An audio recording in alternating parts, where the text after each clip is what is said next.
Hi everyone, here is my short review of the Huawei Mate 20X. I really struggled to find any information about this phone used anywhere out of Asia. I'm in the UK and I really didn't know if it would work, but I had a friend in China, so I got him to get me one and I am really pleased with it. And honestly, there's nothing to worry about with this phone. It works flawlessly in the UK and I presume America and the rest of Europe.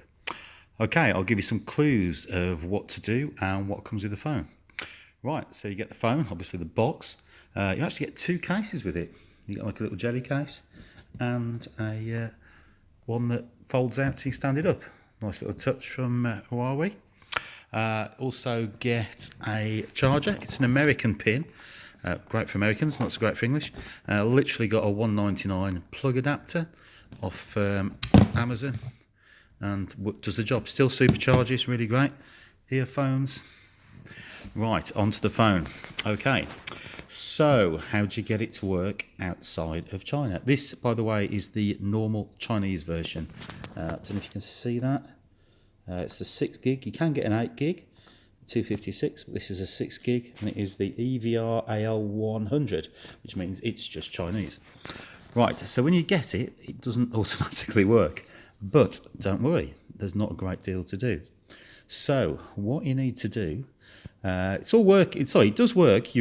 Comes up with a network, you can make phone calls, but there's no 4G, 3G, no roaming data, and no Google, Facebook, because it's not allowed in China.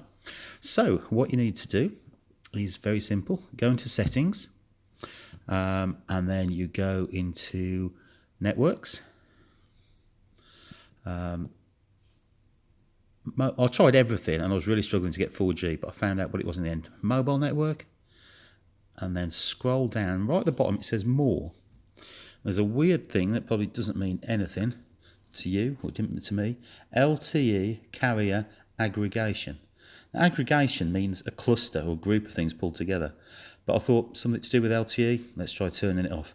Turned it off, bang, everything started working fine. So that's what you need to do. So don't forget, mobile networks, more, LTE, turn it off, you're good to go. So you've now got a phone. You can make phone calls. You can use the internet, but you've got no Google. Also, the keyboard comes up with weird sort of Chinese symbols. Although you set it to English, occasionally you get Chinese stuff coming up. But if you get Google, you're sorted. Huawei's app gallery is their version of the Play Store. So you go onto that, search for Google, and lo and behold, you get Google. You have to download Google Tools and Google Play Store. Once those are on, you're good to go.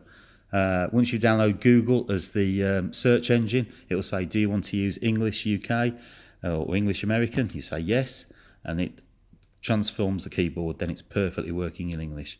You can then download all the other nice Google things, and anything else you want to download, I would recommend going through the Play Store. And then I went through everything. I've only had this phone sort of 7 hours, by the way. I went through everything. So I've got Pinterest, all works fine, all my favourite stuff on there. Just to show you, give you some ideas what you got. Messenger, all good. Amazon, works a treat. Play Store, same as any normal phone, just search what you want. What else can we show you? Note, BBC Weather. Even Amazon Prime Video works absolutely fine. I'll just show you now. Resort to play. Не знать. Все равно придется его By the way, the speakers are very loud. Молчал бы он себе в тряпочку. So that's all good. I also tested BBC Iplayer. If I can find it. BBC Iplayer. Again. Oh, I don't know. What should we choose? The Apprentice. There we go. Play. He's still talking. One life-changing opportunity. It's a really, really good picture. You're fired. And again, give away prosecco on a hen night. stereo speakers, very loud. All right, that's all good. What else can I show you about the phone? Go back to the home screen.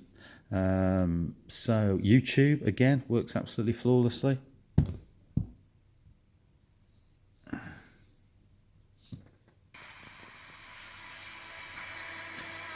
I do like motorbikes.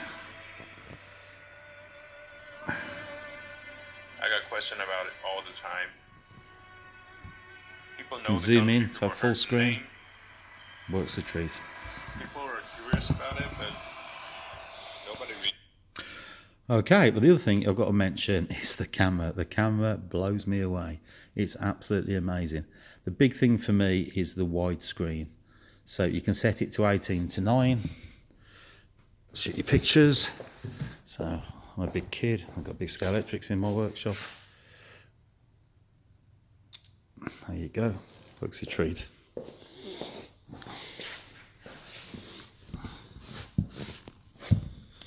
And you play it back, and the images, 4K video is amazing, by the way. Let's go into gallery.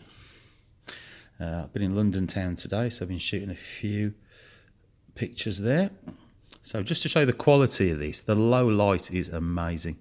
I mean, look at this. I'm into my photography, but look at that. I don't know if you can see how nice that is. That looks absolutely stunning. What else have we got? Show another couple of pictures. Low light. All right, this was almost total darkness. St Paul's Cathedral, if I can find it. It's in there somewhere. Look at that. As I say, almost total darkness. Stunning. Absolutely blown away by these. Also, the wide angle feature is fantastic. Really appreciate this. Let's have a look. I went to the London Museum. Turn it around. So again, really can get everything in the picture. Again, that was almost darkness. That's the inside of a dark lift. Right. Also, I'll show you the video on there. I did some samples of that. We've got 4K video. This is in, if I can find it, Trafalgar Square. And it's great. It's got image stabilization, which the last one didn't have, the P20 light.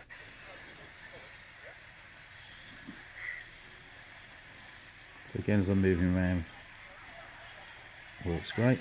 I did one where I was walking around. So you can see I'm walking around there. Nice and steady. It's not jumping around all over the place. It's great. So there we have it. There's my review of the Huawei Mate 20X. Hope you like it, and I would strongly recommend getting one. Also, they're a good price in China. There we go. Thank you and goodbye.